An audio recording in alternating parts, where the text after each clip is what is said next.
বস্তুত পঞ্চদশ সংশোধনের মাধ্যমে পুরো সংবিধানটাই পুনর্লিখন হয়েছে, যাতে জনগণের কোনো সম্পৃক্ততা ছিল না, তারপরে সংসদেও আলোচনা হয় নাই এবং পদ্ধতিগত ত্রুটি এবং এই সকল গুরুতর আরও সাবস্টেন্টিভ ত্রুটি সত্ত্বেও।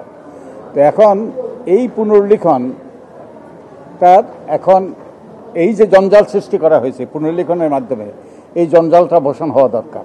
তো এই জঞ্জালটা অবসান করার লক্ষ্যেই আমরা কিন্তু আদালতে শরণাপন্ন হয়েছি। তো আমরা আশা করি যে আদালত থেকে আমরা পাবো, রিমেডি পাবো, এবং আমরা আশা করি যে আদালত পঞ্চদশ সংশোধনীকে বাতিল করবে এবং একই সাথে আমাদের জন্য একটা নূতন ভবিষ্যৎ সৃষ্টির একটা সম্ভাবনা দ্বার উন্মোচন করবে।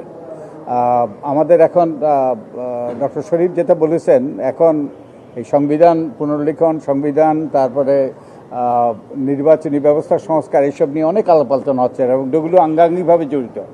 তো আদালতের নির্দেশনা এবং আদালতের রায় আমাদের কাজগুলোকে সহায়তা করবে, তো এবং জাতীয় এর থেকে অনেক জঞ্জাল থেকে পরিত্রাণ পাবে। তো আমরা সেই লক্ষ্যেই আদালতে শরণাপন্ন হয়েছি।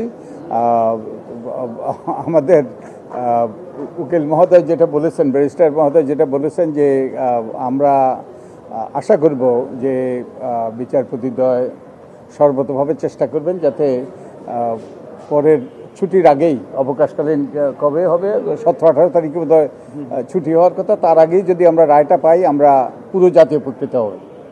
নির্বাচন কমিশন সংস্কারের পুরো প্রক্রিয়া কি এই রায়ের দিকে তাকিয়ে থাকবে, অপেক্ষায় থাকবে?